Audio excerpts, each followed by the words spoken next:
नमस्कार, मैं हूं पवन त्यागी। पश्चिम बंगाल को लेकर के राजनीतिक विश्लेषक प्रशांत किशोर ने एक कार्यक्रम में यह घोषणा कर दी कि वहां Bharatiya Janata party single largest party बनने जा रही है और सबसे बड़ी पार्टी भारतीय जनता पार्टी होगी।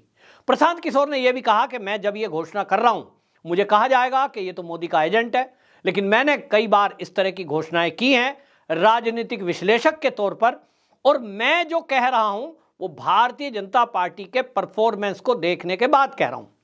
मोदी जी के जो काम करने का तरीका है उसके आधार पर मैं ये देख रहा हूं कि एक तरफ भारतीय जनता पार्टी है जो कार्यकर्ताओं के अलावा जनता की सेवा में जुटी हुई है, दूसरी तरफ ममता बनर्जी जिस रास्ते पर चल रही हैं वो जनता में उनका इंप्रेशन खराब कर रहा है। अब अगर प्रशांत किशोर इस बात की घोषणा करते हैं तो क्या गलत कर रहे हैं? आपको बता दूं, एक तरफ वो पॉलिटिक्स है ममता बनर्जी की जिसमें वो केवल और केवल मुस्लिम तुष्टीकरण पर चल रही हैं। उनको लगता है कि 8 जिले में मुसलमान आबादी 42% से ऊपर है तो वहां जो सीटें वो जीतेंगी वो हो गया। फिर वो सोचती हैं रोहिंग्या और बांग्लादेशी हैं, उनकी संख्या 5 करोड़ के करीब है, उनका वोट मिलेगा। उनको लगता है कि जो कम्युनिस्ट विचारधारा के लोग हैं वो टीएमसी के सदस्य बन गए, वो उनको वोट देंगे। लेकिन ममता बनर्जी भूल गई कि आप अगर 42% वोट के ऊपर मुस्लिम तुष्टीकरण के ऊपर वहां दंगा फसाद और क्या क्या करा रही हैं, उसके अलावा पश्चिम बंगाल में 58% वो आबादी है जिसका नाम हिंदू है।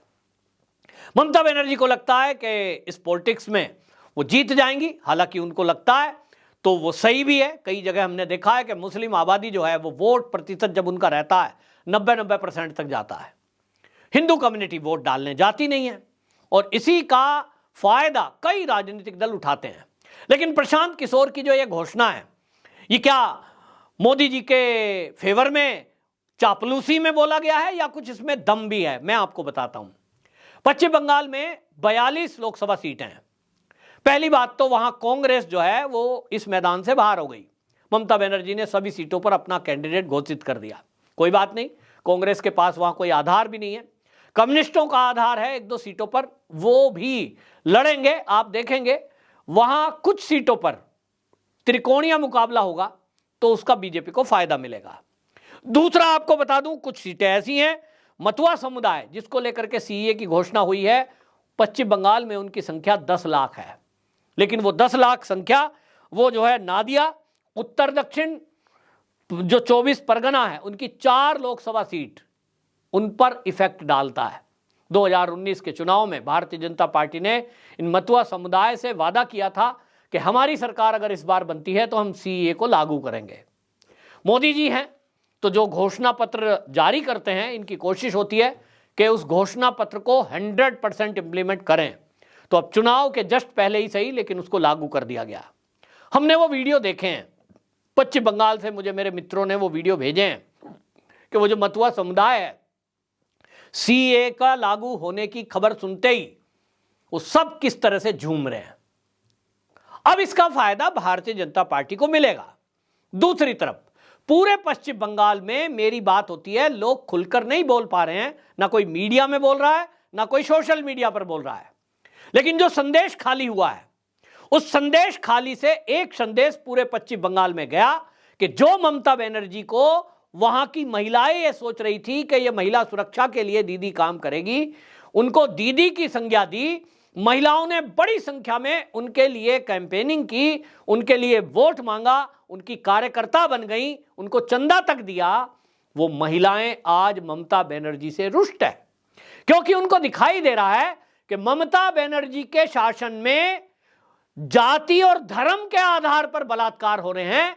ऐसा होता है पश्चिम बंगाल में, संदेश खाली में यही हुआ, और इसका इफेक्ट जो हुआ है पूरे पश्चिम बंगाल पे हुआ। लोगों ने कहा दीदी से उम्मीद तो ये थी कि ये महिलाओं की इज्जत आबरू की रक्षा के लिए पुलिस को कड़ा निर्देश देगी, और टीएमसी के गुंडे भी सही, ये तो वामपंथी गुंडे हैं जो टीएमसी में शामिल हो गए हैं। ममता बनर्जी को यह समझना होगा कि उनकी पार्टी को इससे बदनामी हो रही है, और वो महिला है, महिला की इज्जत आबरू तार तार हो रही है। ऐसे में कितना भी खास क्यों ना हो, सगा भाई भी क्यों ना हो, उसको कौन महिला सहन कर लेगी। लेकिन ममता बनर्जी ने ऐसा नहीं किया। शाहजहां शेख को बचाने के लिए वो सुप्रीम कोर्ट तक में पहुंच गई कि हमारी सीआईडी इसकी जांच करेगी, हम सीबीआई को इसको नहीं सौंपेंगे। ये दिखा रहा है कि ममता बनर्जी का रुख किधर है, उनका महिलाओं के लिए प्यार है या अपने कार्यकर्ता के लिए। और इसका इंपैक्ट ये हुआ है कि महिला आज पश्चिम बंगाल की ममता बनर्जी से रुष्ट हो चुकी है। कुछ महिलाएं हैं, मुझे मित्र मेरे बताते हैं, जिनको 500 रुपए महीने मिल रहा है। उस 500 रुपए का इफेक्ट है कि कुछ महिलाओं को लगता है कि दीदी हमें पैसा दे रही है, इसलिए वोट हमारा दीदी को जाएगा। लेकिन लोग को अब समझ में आ रहा है कि 500 रुपए में इज्जत आबरू कोई नहीं देगी औरत। कोई भी ऐसी महिला, कोई भी ऐसी बच्ची अपनी इज्जत लूटने के नाम पर 1000, 500, 10,000 नहीं, करोड़ रुपए भी अगर किसी के सामने रखे हो बच्ची के, वो अपनी इज्जत आबरू से खिलवाड़ इस तरह से नहीं होने देगी जो संदेश खाली में हुआ। जबरन उठाकर ले जाना, धर्मांतरण करना, सामूहिक रेप करना। और इसलिए ये जो प्रशांत किशोर ने कहा है, इस बात में दम दिखाई देता है। भारतीय जनता पार्टी का लक्ष्य 42 में से 25 सीट जीतने का है। और इसलिए आप सोचो कि अगर 25 जीत लिया तब निश्चित रूप से सिंगल लार्जेस्ट पार्टी तो बनी ही रही है।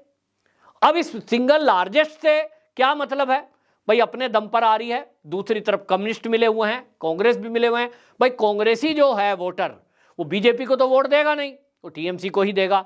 कम्युनिस्ट वोट किसको देगा? बीजेपी को देगा नहीं, वो टीएमसी को देगा। जो मुसलमान है वो किसको वोट देगा? टीएमसी को देगा। तो मुस्लिम वोट, कम्युनिस्ट वोट और कांग्रेस वोट टीएमसी को मिलेंगे। यह है ध्रुवीकरण, और ध्रुवीकरण करने का काम ममता बनर्जी कर रही हैं।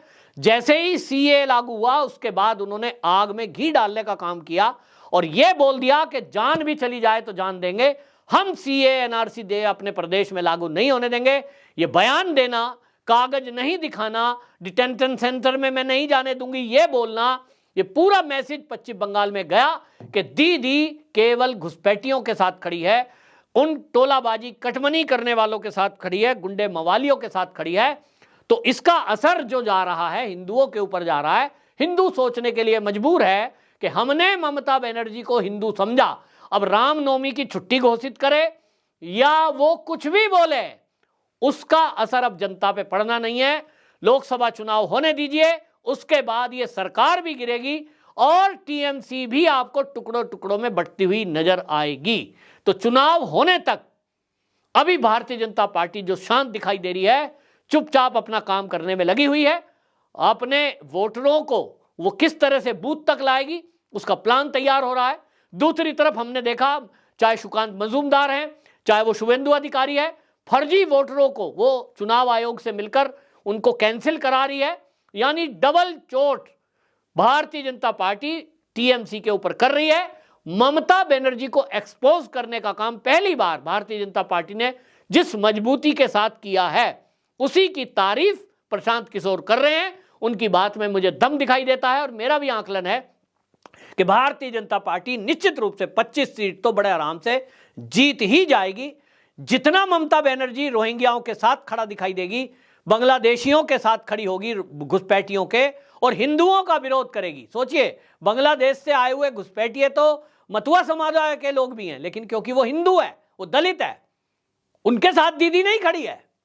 मुसलमान है तो उसके साथ दीदी खड़ी है। तो दीदी का चरित्र स्पष्ट रूप से सबके सामने आ गया है। इसका खामियाजा ममता बनर्जी को लोकसभा चुनाव में भुगतना पड़ेगा और टीएमसी का सफाया इस चुनाव के बाद होने जा रहा है। आपकी क्या राय है? कमेंट बॉक्स में जरूर बताएं। वंदे मातरम।